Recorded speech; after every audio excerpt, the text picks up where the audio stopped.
"You won't believe this. I bought my own sister a brand new car, and she had the audacity to call me jealous. Stick with me while I share my story, and if it touches you, don't forget to support our channel by hitting that subscribe button, dropping a like, and sharing it with the people you care about. I'm Lena, 28, and I've always worked hard to make my life stable. I keep things simple, save quietly, and try to be there for the people I care about. My sister Demi, 24, is very different. She's charming and funny, but she has this way of twisting situations to get what she wants. She's never had to work as hard as me, yet she always acts like she's struggling more than she actually is. Still, I love her. After a rough year, I wanted to do something special for Demi. She had helped me through so many hard days, and I wanted her to know I appreciated her. I saved for months and finally bought her a car. Not just any car, but one she had admired secretly but never mentioned. I thought she would be shocked, happy, maybe even grateful. The day I brought her to the garage, I could barely keep my excitement. Her eyes widened when she saw the car, and for a moment, I thought I had done something right. But then she laughed in a strange way and said, "Wow, is this your way of showing off? Are you jealous or something?" I froze. My heart sank. I had imagined tears, hugs, and smiles, but instead, she had turned my gift into an insult. I tried to hide my hurt, smiling awkwardly and saying nothing. After that, things changed. Demi started acting distant. She brushed off my messages, made little sarcastic comments about the car, and even implied to others that I was showing off. It was like she had turned everything I had done for her into proof that I was somehow competing with her. I couldn't believe it. I had given her a gift out of love, and she saw it as jealousy. I began thinking about all the times I had supported her. I lent her money when she needed it, helped cover bills, and stayed up late when she had problems. And not once did she ever say thank you. The realization hit me hard. She didn't just dismiss me. She had been twisting my kindness for years. I felt hurt, but I decided I wouldn't let her behavior go unnoticed. I started to act carefully, showing my family and friends little reminders of everything I had. I didn't confront Demi directly. I just let the truth speak for itself. I mentioned paying off her old car debt casually in conversations with family and brought up other times I had helped her. Slowly, people started noticing the truth. Demi began to squirm under the attention, realizing she couldn't lie about my generosity anymore. Eventually, she confronted me, accusing me of being controlling and showing off. I stayed calm and said, "I didn't buy you this car to compete or control. I did it because I love you. Maybe you should learn to accept kindness without twisting it." For the first time, she had no response. She realized her behavior was exposed, and I finally felt a sense of relief. Over the next few weeks, things settled. Demi started reflecting on her actions, realizing she had betrayed the trust between us. Our family supported me, and I felt stronger for standing my ground. Giving that car wasn't just a gift anymore, it was a test of character, and she had failed. Driving home one evening, I felt a quiet sense of peace. I had acted from love, but I had also shown that kindness doesn't mean weakness. Sometimes the best revenge isn't anger or confrontation. It's giving from the heart and letting the truth reveal itself. Demi will always know what she lost, and I will always know that I stayed true to myself. I had been saving quietly for years, tucking away every extra dollar from overtime and side projects, careful not to let anyone know. Demi, on the other hand, always acted like she had it all together. She'd shop for expensive clothes she couldn't afford and talk about nights out as if money was no object. Yet when bills came up or something went wrong, she made it seem like the world was against her. I never said a word,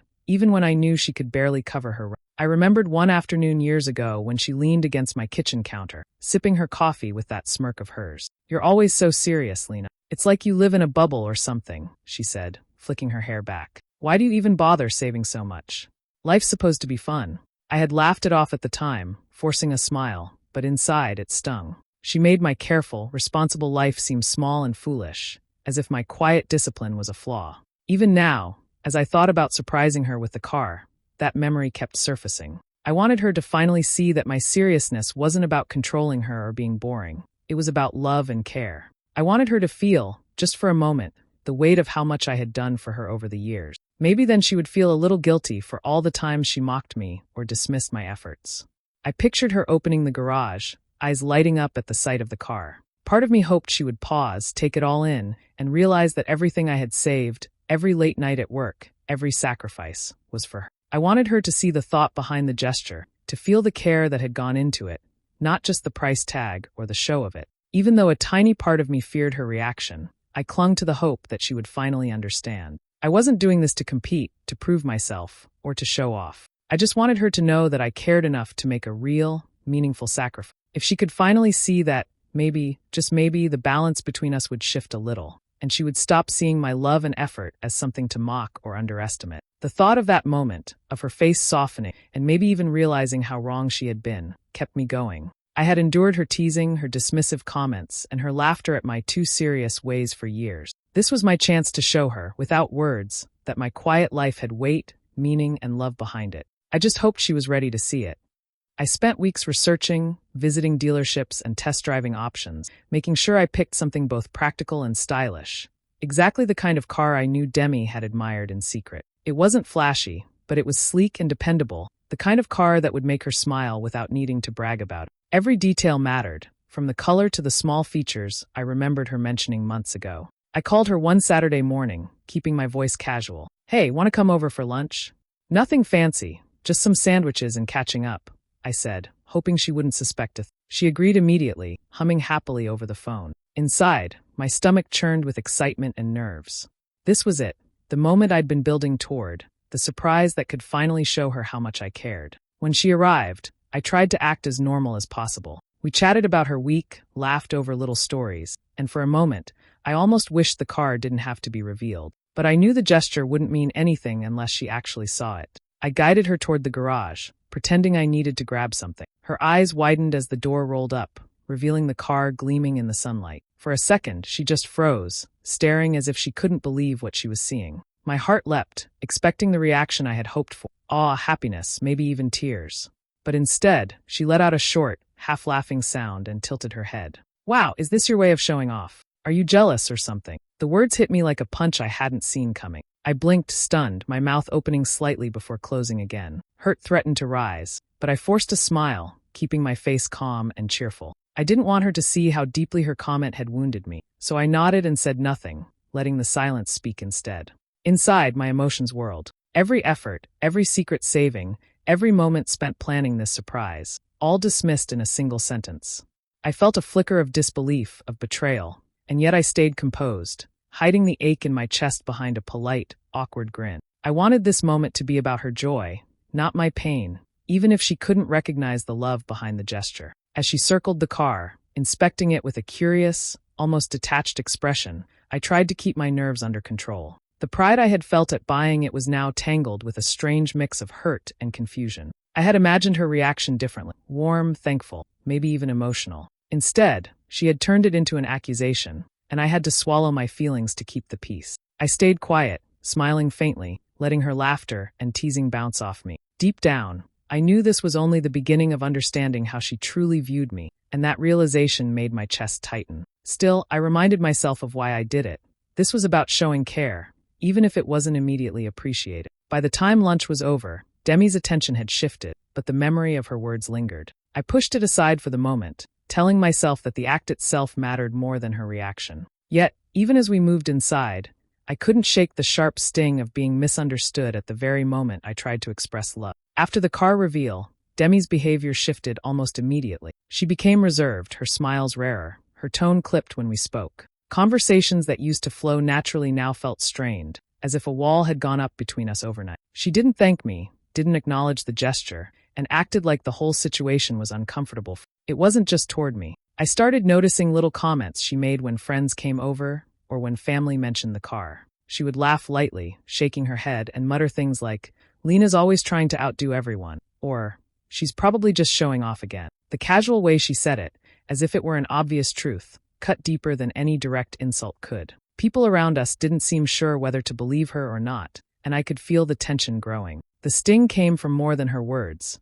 It came from her complete disregard for my intentions. I had poured so much thought and effort into the gift, imagining her happiness, yet she twisted it into some kind of competition. It was as if everything I had done for her, every sacrifice and careful plan, didn't matter. The realization hit hard. The sister I had trusted most, the one I had counted on for support and understanding, didn't appreciate or even recognize the heart behind my actions. Even family gatherings became uncomfortable. Demi would mention the car in passing, framing it as though I were trying to flaunt my success, and then move on like nothing had happened. I could see the confusion on my mother's face, the hesitation from mutual friends who didn't know what to believe. Their uncertainty made me feel even more isolated, as if my gesture had backfired completely. At night, I replayed the moments in my head.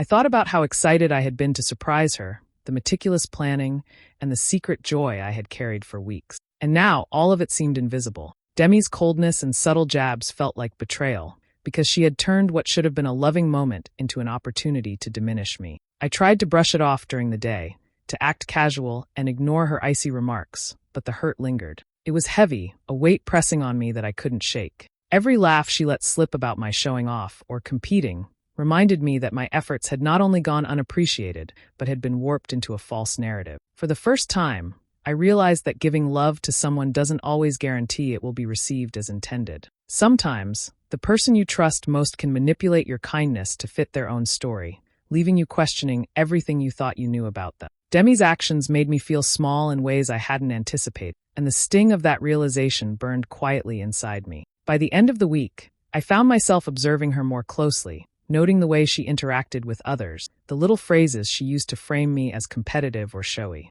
It was subtle but deliberate. Every comment, every glance, every whispered suggestion chipped away at the image of the sister I had loved and trusted. And while part of me hurt, another part began to acknowledge a new reality. I couldn't rely on her recognition or gratitude. I could only rely on myself and the strength I found in staying true to my intentions. Over the next few days, memories kept surfacing. Times I had quietly helped Demi without expecting anything in return. I thought about the months I had covered her rent when she fell behind, the times I slipped cash into her wallet when I knew she was struggling, and the countless nights I had stayed up listening to her worries, offering advice or just a shoulder to lean on. I had backed her through her small business attempts, helped her fix mistakes she refused to admit, and supported her ambitions as best I could, silently proud whenever she succeeded. But now, all of it seemed meaningless. She had never once paused to acknowledge my support. Not a thank you, not even a nod of recognition. Instead, she was twisting my efforts into something ugly, suggesting that my intentions had been selfish all along. My heart sank at the realization that the person I had invested in, the one I trusted most, could see my generosity as a threat or a competition rather than an act of care. I felt a sharp, bitter sting deep in my chest. Years of giving, of quiet sacrifices, of doing what I thought was right, were being distorted into false accusations. The hurt was heavy, almost suffocating, and for a moment, I questioned why I had ever bothered to give at all. It was painful to see love turned into suspicion, kindness twisted into criticism. But as the initial wave of sorrow passed, a different emotion began to take shape. Anger mingled with resolve, not the kind that wanted to lash out, but the kind that demanded justice in its own subtle way. I realized I couldn't let this slide, couldn't allow her to misrepresent everything I had done without showing her that actions have meaning and consequences. I thought about how to respond, not with cruelty, but with precision. The lesson didn't have to be loud or dramatic, it just had to be undeniable. She needed to see that generosity isn't weakness, and that attempts to belittle care would eventually reveal themselves for what they were. The truth, I decided, was my strongest weapon. I spent the evening reflecting, feeling both the weight of past sacrifices and the emerging clarity of purpose. The hurt remained, but it no longer paralyzed me. Instead, it fueled a quiet determination to act wisely, to let her see the consequences of her misjudgments without lowering myself to anger or accusation. By the time I went to bed, I had made a decision. Demi's actions could not erase years of support, but they could serve as a turning point. I would not allow my efforts to be tarnished, nor would I remain passive while she misrepresented everything I had given. I would find a way to make her confront the truth, to realize that love given freely deserves respect and recognition, and that twisting it into falsehood only exposes one's own flaws. The hurt was still there, sharp and insistent, but beneath it was a quiet, steady resolve. I wasn't just reacting, I was planning, preparing, and reclaiming the power that her betrayal had tried to steal. It was a pivotal moment, the point where sadness and disappointment transformed into purpose, and I knew that whatever came next, I would meet it with clarity and strength. I started being deliberate, careful in the way I let the truth surface. Whenever family or friends gathered, I found moments to weave in subtle hints of my past support. I didn't exaggerate or accuse.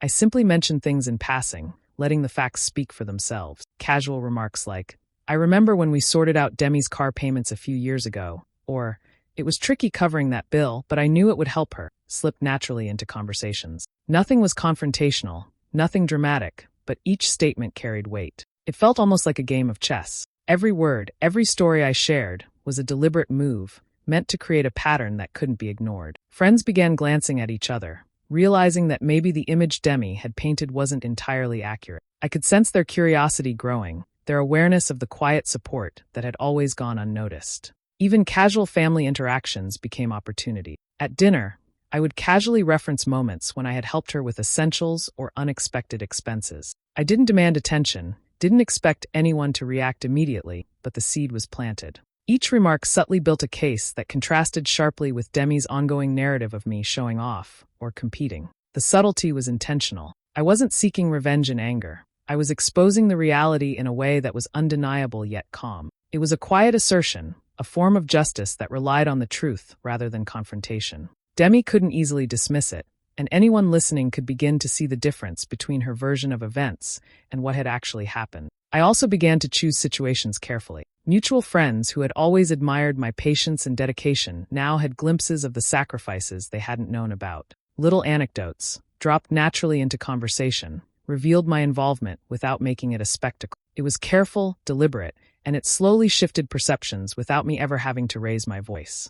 Even within family, subtle glances and comments reinforced what I had done. I could see Demi noticing the shift, the discomfort growing in her eyes as her attempts to control the narrative lost ground. She tried to maintain her usual charm, but the stories I let slip quietly undermined her position without confrontation. It was precise and effective, and I felt a strange satisfaction in seeing the truth unfold naturally. The satisfaction wasn't cruel. I wasn't trying to humiliate her. Instead, I wanted her to recognize the imbalance, to understand that generosity wasn't weakness, and that twisting someone's intentions couldn't erase the reality of their efforts. My revenge was strategic, deliberate, and ultimately about setting the record straight, not scoring points. By the end of several weeks, I noticed the subtle change in interactions. Conversations with friends and family were more balanced. People now had a clearer picture of what had really happened. Demi's influence had weakened, not through force or shouting, but through quiet, undeniable truth. Every story I shared, every careful remark, reinforced the reality of my support and highlighted her misjudgment without me having to argue. It was empowering. I realized I didn't need confrontation to reclaim control or respect. Quiet strategy, small truths, and patience were enough to reveal the reality, and in that revelation, my sense of strength and justice began to grow. It didn't take long for Demi to notice the little stories I had been letting slip. At first, she laughed nervously when I mentioned past moments of support, trying to brush them off as coincidence or harmless chatter. But as the weeks passed, it became clear she was unsettled. She began glancing at me more often during conversations, her smiles forced, her words clipped. Something had shifted, and I could feel the unease radiating from her without a single confrontation. One evening, during a small family gathering, she leaned toward me under the guise of casual conversation and said, "You never helped me that much. Honestly, I could have handled everything on my own." She tried to sound convincing, her tone smooth and confident, like she was setting me up to feel guilty or question myself. It was a weak attempt at gaslighting, and I remained silent, letting her talk, letting her weave her version of the story in front of witnesses. The change in the room was subtle but noticeable. Friends who had long admired my patience and quiet dedication began exchanging glances, whispering softly among themselves. They remembered bits of what I had mentioned, the small acts of support, and the contradictions in Demi's statements started becoming obvious. I could see the doubt creeping into their expressions, the hesitation that made her claims lose their grip. Demi's composure began to slip. She laughed too loudly at jokes, fiddled with her hands, and avoided direct eye contact when she realized her version of events was being quietly questioned. Every mention of a past favor or act of assistance that I casually dropped now seemed to corner her, highlighting her attempts to twist the truth. She tried to regain control, throwing in vague claims about how she managed everything herself, or how I overreacted in the past, but the weight of quiet evidence was closing in. It was fascinating, watching her squirm without having to say a word in return. I didn't need to confront her directly or force a confession. Her discomfort was evident in the way she shifted in her seat, how her sentences faltered, and how her usual confidence waned. Even her attempts at charm and manipulation couldn't mask the fact that the narrative she had relied on for years was slipping through her fingers. The tension in the room grew in subtle waves. Family members and friends who had always assumed Demi's version of events now started asking questions, recollecting details she hadn't accounted for. Their curiosity, paired with my calm demeanor, created an invisible pressure that she couldn't escape. I could feel it in the way she flinched when I smiled softly at a memory I mentioned, the way she adjusted her tone when she realized I wasn't reacting with anger or defensiveness. It was a strange mix of satisfaction and I had no desire to humiliate her outright, but seeing the truth emerge in front of her, watching her struggle to maintain control, was its own quiet justice.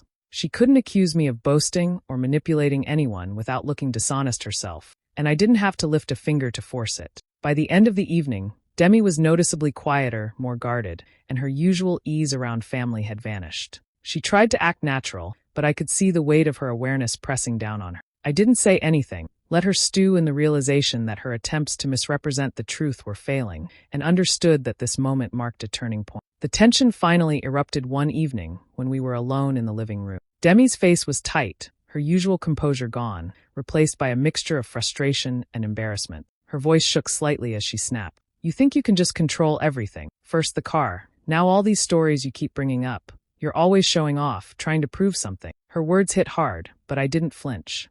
I could feel the quiet weight of all the weeks leading up to this moment. The subtle shifts, the whispers of truth settling in around her, the awareness that her narrative was unraveling. I took a deep breath, letting calmness settle over me. There was no anger in my voice, only clarity. "I didn't buy you this car to compete or control," I said, meeting her gaze steadily. "I did it because I love you. Maybe you should learn to accept kindness without twisting it." My words were simple, measured, and firm. There was no room for argument, no accusation, just the truth laid bare. For a moment, she opened her mouth as if to respond, then closed it again. Her eyes darted away, lips pressed together. I could see her mind racing, trying to reconcile her long-held assumptions with the evidence she had been quietly confronted with over the past week. She had no words because she realized, maybe for the first time, that her behavior had been exposed. The silence that followed was heavy, almost tangible. I stayed still, calm, letting the quiet underscore my point. There was no need to continue, no need to elaborate. The truth had spoken for itself, and she had no way to deny it. The tension in the room shifted entirely. She had been confident, assertive, even accusatory, and now all of that confidence was gone. Her hands fidgeted in her lap, and she avoided meeting my eyes. It was clear that all the subtle reminders, the casual mentions of past support, and the patient watchfulness I had maintained over weeks had built up to this very moment. My restraint and quiet strategy had cornered her without a single insult or confrontation. As she sat there, speechless, I felt a strange mixture of relief and satisfaction. Relief that I had maintained my composure and stayed true to my intentions, and satisfaction in seeing that she could no longer distort reality to her advantage. The gift I had given, the sacrifices I had made, and the quiet truths I had allowed to surface had finally been acknowledged, not through confrontation, but through undeniable clarity. For the first time in weeks, Demi said nothing further. She didn't argue, didn't try to twist the narrative, and didn't dismiss what had been said. I could see her reflecting, processing the weight of what she had just realized. It was a turning point, an unspoken acknowledgement that her actions and words could no longer undermine the care and effort I had consistently given. I remained calm, offering a small, neutral smile, and let the moment hang. There was no need to press further. The lesson had been delivered in the quietest, most precise way possible. Sometimes the most powerful confrontation isn't loud or aggressive. It's steady, truthful, and undeniable. By the end of that evening, the air between us had shifted. Demi's previous arrogance had faded, replaced by a tentative awareness. She was speechless, but the truth had settled in, leaving her with no easy escape. I didn't gloat. I simply let the reality of her exposure do its work. After the confrontation, a calm settled over me that I hadn't felt in weeks. The tension that had weighed heavily on my chest finally eased, replaced by a quiet sense of empowerment. I realized that by staying composed, I had maintained control over the situation without stooping to anger or vindictiveness. It was a relief to know that my intentions had been clear and that my truth was finally recognized. Demi, on the other hand, retreated into herself. I noticed the way she lingered in thought, her usual impulsive energy replaced by uncertainty. She seemed to replay every moment, every interaction, and every subtle truth I had revealed, slowly understanding that she had misrepresented my actions and intentions for her own convenience. For the first time, I saw her confronting the reality that she had betrayed the trust between us, twisting kindness into a competition instead of recognizing it for what it was. Family interactions shifted noticeably after that night. They began to reference moments I had quietly mentioned before, drawing on the evidence I had carefully introduced.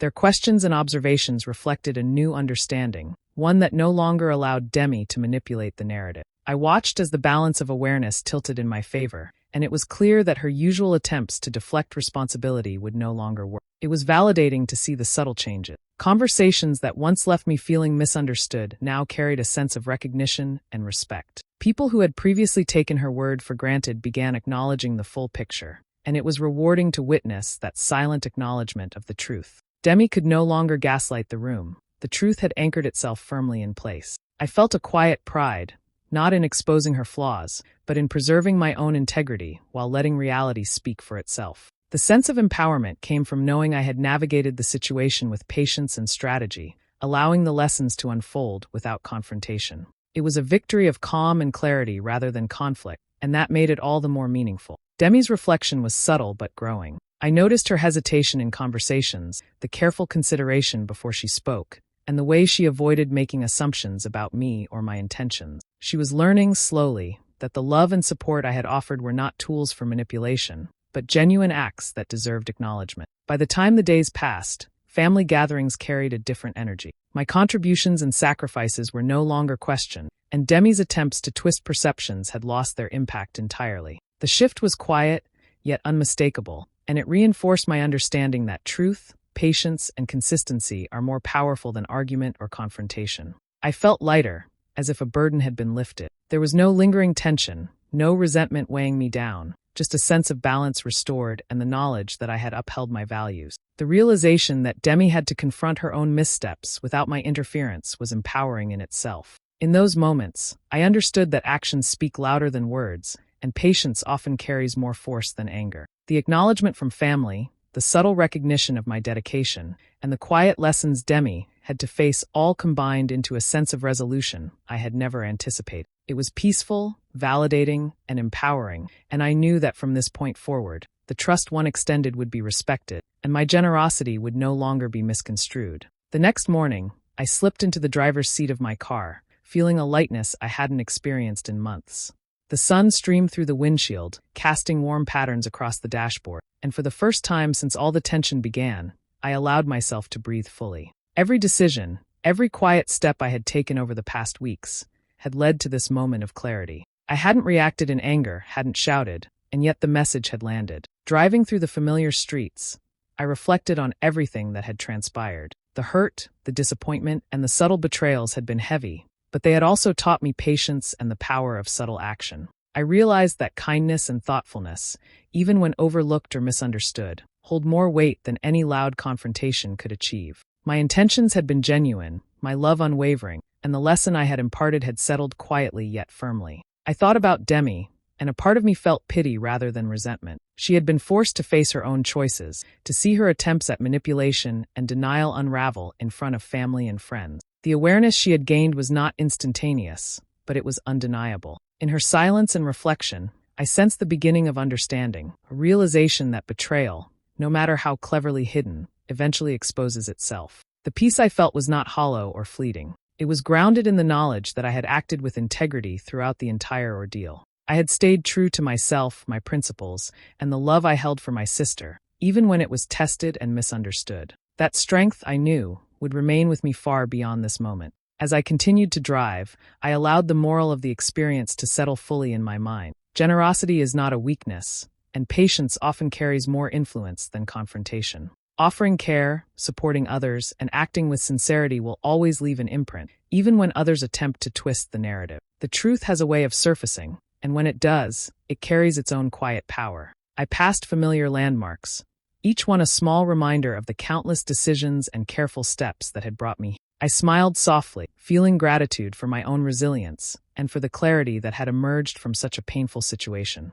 The journey had been difficult, yet it had reinforced a fundamental truth about human relationships. Authenticity and steadfastness ultimately outshine deception and manipulation. Pulling onto a quieter road, I allowed myself a deep sigh. The lesson had been delivered without rancor, without confrontation, and without diminishing my own dignity. I had given, and the impact of that giving was finally recognized, even if silently. My heart was lighter, my spirit steadier, and the satisfaction I felt was rooted in purpose rather than revenge. Sometimes the best revenge isn't rage. It's giving from the heart and letting the truth speak for itself. With that thought, I pressed the accelerator lightly, feeling the road stretch ahead, knowing that integrity and love had carried the day. Hey besties, Thanks for sticking with me through this intense story. Imagine giving your sister a heartfelt gift, only for her to twist your love into jealousy and dismiss all your effort. It hurts deeply, but it also shows the power of patience, quiet strength, and integrity. Remember, generosity isn't weakness, and truth always comes to light.